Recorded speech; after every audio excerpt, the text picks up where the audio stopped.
গরমে শরীরকে সুস্থ রাখতে রোজ রোজ তেল মশলা জাতীয় খাবার একদম বাদ দিয়ে তেল ছাড়া এই হেলদি ব্রেকফাস্টটা বানিয়ে দেখতে পারেন। বানানো তো একদম সহজ আর খেতে কিন্তু খুবই টেস্টি। তাহলে চলুন বন্ধুরা, আজকের রেসিপিটা পুরোটা দেখার অনুরোধ রইল। তার জন্য দেখুন এখানে নিয়ে নিয়েছি সুজি। আমি 1.5 বাটি মতো সুজি নিয়ে নিয়েছি। সুজির পরিমাণটা অবশ্যই আপনারা বাড়িয়ে বা কমিয়ে নিতে পারেন। ওই বাটিতে দিয়ে দিচ্ছি 1 বাটির মতো জল। এবার এই সুজি আর জল দুটোকে একসাথে একটু মিশিয়ে নিচ্ছি, দিয়ে এটাকে রেস্টে রেখে দেবো প্রায় 10 মিনিটের মতো। তাহলে সুজিটা বেশ ফুলে যাবে, অনেকটাই সফট হয়ে যাবে। এদিকে একটা চাটনি বানিয়ে নেব। তার জন্য গ্যাস জ্বালে একটা ফ্রাই প্যান বসিয়ে দিয়েছি। ওর মধ্যে দিয়ে দিচ্ছি 1/2 চামচ মতো কালো সর্ষে আর 1/2 চামচ মতো জিরে। এবার এই ফোড়নটাকে একটু ভালোভাবে ভেজে নিচ্ছি। একটু চটপটা করে ফোড়নটাকে ভেজে নিয়েছি। এবার এর মধ্যে দিয়ে দিচ্ছি একটা মিডিয়াম সাইজের পেঁয়াজ, এটাকে একটু বড় বড় করে কেটে নিয়েছি। আর ওর সাথে দিচ্ছি 2টো শুকনো লঙ্কা, 4 কোয়া মতো রসুন। এবার এগুলোকে একটু হালকা করে নেড়েচেড়ে নিচ্ছি।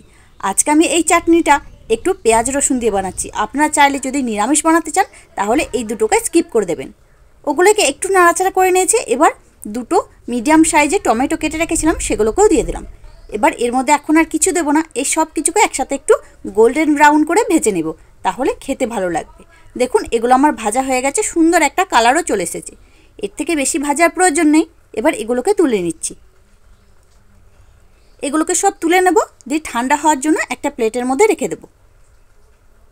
এদিকে যে সুজিটা রেস্টে রেখেছিলাম সেটা প্রায় 10 মিনিট মতো হয়ে গেছে। দেখুন কতটা ফুলে উঠেছে, অনেকটা কিন্তু সফট হয়ে গেছে।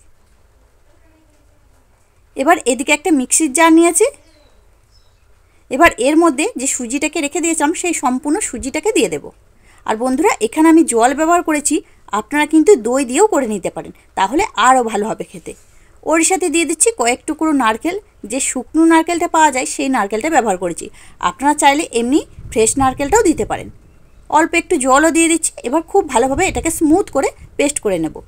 দেখুন এটা আমার তৈরি হয়ে গেছে। এবার এটাকে একটা বাটির মধ্যে ঢেলে নিচ্ছি। দেখুন কতটা স্মুথভাবে তৈরি করেছি, এইভাবেই করতে হবে।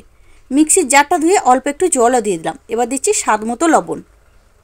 লবণটা দিয়ে এই ব্যাটারটাকে একটু ভালোভাবে মিশিয়ে নিচ্ছি। আর ব্যাটারের থিকনেসটা দেখুন ঠিক এইভাবেই করতে হবে। এর থেকে কিন্তু বেশি পাতলা করা যাবে না, আবার খুব বেশি মোটাও রাখা যাবে না।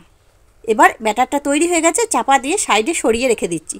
আর যে চাটনিটা তৈরি করেছিলাম সেটাকে ভালোভাবে পেস্ট করে নেব। একটা ছোট মিক্সির জার নিয়ে নিয়েছি, ওর মধ্যে টমেটো, পেঁয়াজ, রসুন সব কিছুকে দিয়ে দিচ্ছি।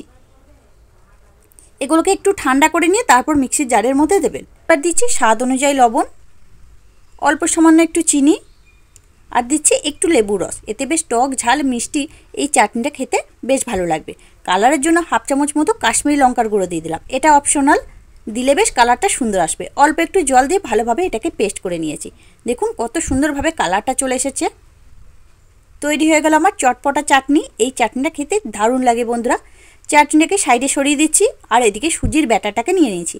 এর মধ্যে দিয়ে দিচ্ছি 1/2 চামচ মতো খাবার সোডা। এই খাবার সোডাটা দিলে এই নাস্তাটা যেমন জালিদার হবে তেমনই সফট হবে।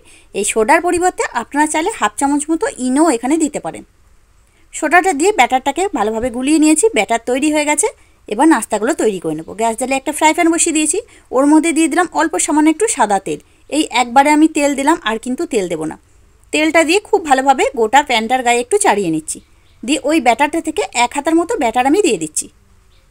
দিয়ে এটাকে চাপা দিয়ে প্রায় 1 থেকে 1.5 মিনিট মতো রেখে দেবো। 1 থেকে 1.5 মিনিট মতো হলেই কিন্তু এটা তৈরি হয়ে যাবে।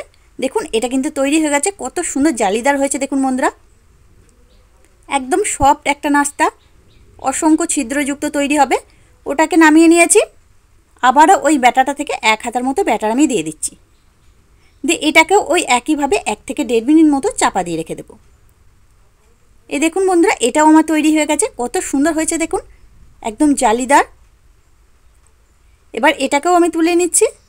আমি এগুলোকে এইভাবে একটু ছোট ছোট করে তৈরি করছি, আপনারা চাইলে কিন্তু একটু বড় করেও তৈরি করে নিতে পারেন, কোনো অসুবিধা নেই। দেখুন আবারও ওই একইভাবে ব্যাটার দিয়ে চাপা দিয়ে দিয়েছি। এটাও আমার তৈরি হয়ে গেছে। দেখুন বন্ধুরা, এটাও কিন্তু খুবই সুন্দরভাবে তৈরি হয়ে গেছে। এবার এটাকে তুলে নিচ্ছি, বাকিগুলো একইভাবে তৈরি করে নিচ্ছি। তৈরি হয়ে গেল আমার তেল ছাড়া সুজির হেলদি ব্রেকফাস্ট। যারা একদমই তেল মশলাদার খাবার পছন্দ করে না তারা কিন্তু তেল ছাড়া সুজির এই হেলদি ব্রেকফাস্টটা বানিয়ে দেখতে পারে। একদম অল্প সময়ে তৈরি হয়ে যাবে আর খেতে হবে খুবই সফট। দেখুন প্রত্যেকটাই কত সুন্দরভাবে তৈরি হয়ে গেছে, একদম জালিদার। আর এগুলো এতটাই নরম, আপনাদের একবার খেলে বারবার খেতে মন চাইবে। দেখুন প্রত্যেকটাই কত সুন্দরভাবে তৈরি হয়ে গেছে। আর আমার 1.5 বাটি সুজিতে অনেক কটাই কিন্তু এই নাস্তা তৈরি হয়েছিল। আর তার সাথে কিন্তু এই চটপটা চাটনিটা বানাতে ভুলবেন না, খুবই সুন্দর হবে, এতটাই টেস্টি হবে অন্য কোনো চাটনি খাওয়া ভুলে যাবেন। দেখুন কত সুন্দরভাবে হয়ে গেছে। তাহলে বন্ধুরা, আজকে আমার এই রেসিপিটা আপনাদের কাছে কেমন লাগলো সেটা কিন্তু অবশ্যই কমেন্টের মাধ্যমে জানিয়ে দেবেন। দেখে যদি একটু ভালো লেগে থাকে লাইক দিতে ভুলবেন না। চ্যানেলটিকে যদি এখনও সাবস্ক্রাইব করা না থাকে চ্যানেলটিকে সাবস্ক্রাইব করে নেওয়ার অনুরোধ রইল। তার সাথে পাশে থাকা বেল আইকনটি প্রেস করে দেবেন আমি যখনই কোনো ভিডিও দেব তার নোটিফিকেশন সবার আগে পাওয়ার জন্য। তাহলে আজকের মতো এখানেই, আবার ফিরে আসছি অন্য কোনো দিন অন্য একটা রেসিপি নিয়ে। ততক্ষণ আপনারা ভালো থাকবেন, সুস্থ থাকবেন। ধন্যবাদ।